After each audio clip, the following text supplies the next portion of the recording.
तो दोस्तों बिल आखिर जेन वी सीरीज का इख्तिताम हुआ है। अगर अभी तक आपने ये सीरीज नहीं देखी है तो आपको ये सीरीज देखनी चाहिए। अगर आप एक्स मैन मूवी सीरीज को पसंद करते हैं, सुपर हीरोज को पसंद करते हैं, तो आपको जरूर ये एक्सपीरियंस करना चाहिए, जो कि द बॉयज सीरीज का स्पिन ऑफ है। द बॉयज जिसमें आपको होमलैंडर दिखाए जाते हैं। तो अगर आपने द बॉयज सीरीज नहीं देखी है तो इसके 3 सीजन है और चौथा सीजन इसका भी आना है, लेकिन उसमें अभी कुछ टाइम है। लेकिन उससे पहले जेन वी सीरीज इन्होंने रिलीज की है। तो आप जब जेन वी सीरीज देखेंगे तो आपका ये दिल करेगा कि आप दी बॉयज सीरीज भी देखें, क्योंकि इस सीरीज का कनेक्शन उसी के साथ है। लेकिन अगर आप वो नहीं भी देखना चाहते तो ये सीरीज ऐसी है कि आपको समझ में आ जाएगी सारी गेम। कुछ ऐसे नए यंग सुपर हीरोज इस सीरीज में मुतारिफ करवाए गए हैं जिनको आप देखेंगे तो आपको एक्स मैन की याद आ जाएगी या डिफरेंट सुपर हीरोज की आपको याद आएगी। तो ये पूरी सीरीज आपको मिलेगी जो आपको इंजॉय करवाएगी, वैसा ही एक्सपीरियंस करवाएगी। लेकिन उससे भी कुछ ज्यादा इसके अंदर ब्लडी एक्शन है। और जिन यंग नए सुपर हीरोज की मैं बात कर रहा हूँ जिनको इन्होंने इंट्रोड्यूस करवाया है, उनमें सबसे सफे अव्वल पे आती है मरी मरो। तो इस लड़की की पावर्स बहुत खौफनाक है। सीरीज के स्टार्ट में ही इसकी पावर्स को दिखाया जाता है कि इसकी अपनी पावर्स की वजह से इसके पेरेंट्स मारे जाते हैं, क्योंकि ये छोटी होती है। और जब इसको ये पता चलता है कि इसके पास ये ब्लड की ताकत है, ऐसी ताकत है कि ये अपने ब्लड से वेपन बना के किसी को भी काट सकती है, उसको खत्म कर सकती है। तो जब फर्स्ट टाइम इसका ये एक्सपीरियंस होता है अपनी पावर के साथ, तो इसके हाथों इसके अपने पेरेंट्स मारे जाते हैं। और दी बॉयज सीरीज के अंदर जितने भी सुपर हीरोज आपको दिखाए गए हैं, इनके पास ये पावर आती है एक वीक कंपाउंड से, यानी एक ऐसा इंजेक्शन पेरेंट्स की मर्जी से इन बच्चों को पैदाइश के दौरान ही इंजेक्ट किया जाता है, जिसमें जब ये बालिग हो रहे होते हैं तो इनके अंदर पावर्स आती हैं। और हर सुपर हीरो की अपनी अपनी पावर्स हैं और मरी मरो इनमें सबसे ज्यादा सफे अव्वल पे है। और इस सीरीज के एंड पे ये दिखाया गया है कि ये अपनी पावर के किस लेवल पे आ रही है। तो ये अपने हाथ पे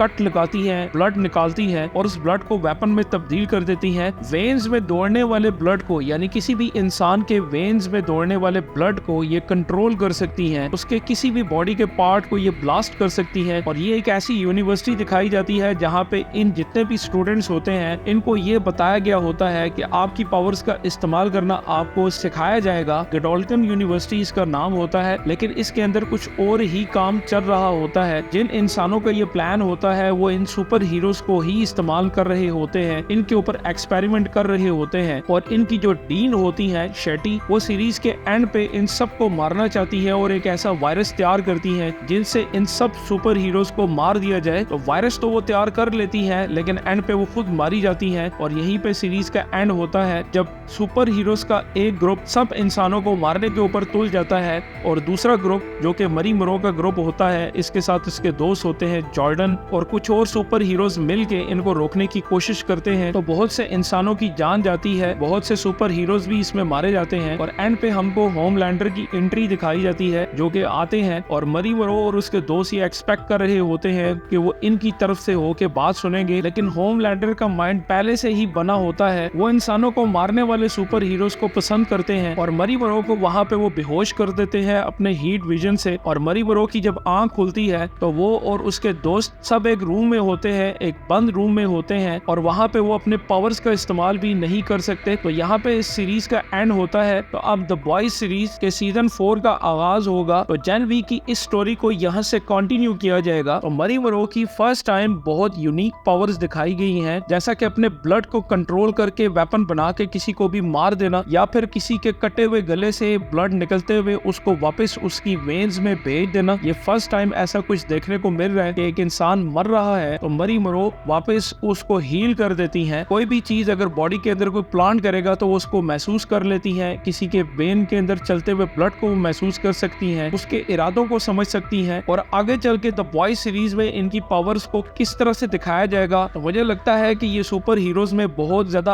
आगे जाने वाला कैरेक्टर है जिसकी पावर्स अनकंट्रोलेबल हो सकती हैं। तो देखते हैं द बॉयज सीजन 4 में इस स्टोरी को कहां लेके जाया जाता है। आई होप आज का ये व्लॉग आपको पसंद आएगा। चैनल को जरूर सब्सक्राइब करें, बेल आइकन के बटन को दबाएं ताकि आने वाली यूनिक वीडियोस का नोटिफिकेशन आपको मिलता रहे।